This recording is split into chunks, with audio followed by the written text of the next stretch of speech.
বিগত ফ্যাসিস্ট সরকার থেকে বাংলাদেশকে উদ্ধার করেছিলাম।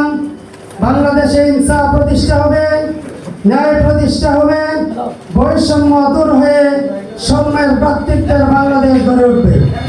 কিন্তু আমরা এই নির্বাচন সহ নির্বাচনের মাধ্যমে নির্বাচনের পরবর্তীতে ফ্যাসিস্ট যে কাজগুলি করে গেছে সেই কাজের আবার কপি পেস্ট আমরা আমাদের দেশের মধ্যে দেখতে পাচ্ছি।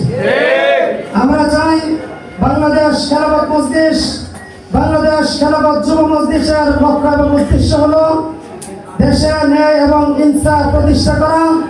ন্যায় এবং ইনসাফের সংগ্রাম এবং লড়াই নিয়ে আমাদের সংগ্রামী সভাপতি আল্লামা মামুনুল হক সাহেব যে চেষ্টা এবং মেহনত করে গেছেন, আমাদের প্রত্যেকে সে চেষ্টা এবং মেহনতের অংশ হিসাবে সকলকে মেহনত করতে হবে এবং বাংলাদেশকে একটি সুন্দর বাংলাদেশ, বৈষম্য বিরোধী একটি সুন্দর বাংলাদেশ আমাদেরকে উপহার দিতে হবে।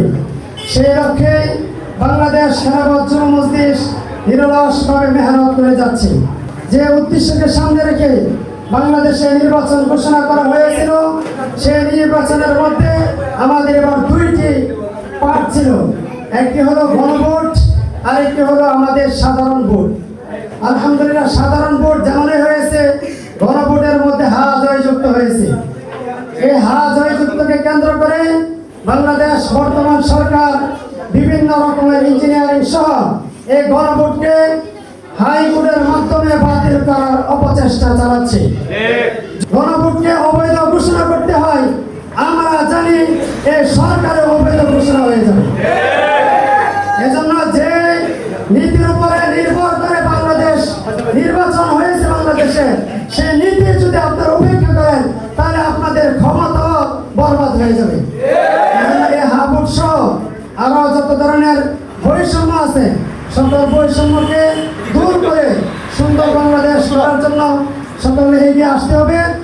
দুঃখজনক ব্যাপার হলো আমরা খেলাফত মজলিস সহ যুব মজলিস অঙ্গ সংগঠন আমরা এখনো অনেক জায়গাতে বিভিন্ন রকমের কর্মসূচি করতে গেলে অনেক বাধার সম্মুখীন হতে হয়। আমরা রায়পুরা সহ সারা দেশে এরকম প্রতিহিংসার রাজনীতি চাই না। আমরা শান্তি সুষ্ঠু রাজনীতি চাই, সুষ্ঠু রাজনীতি আমরা চাই, বৈষম্যের রাজনীতি আমরা চাই না। এজন্য সকলকে ঐক্যবদ্ধভাবে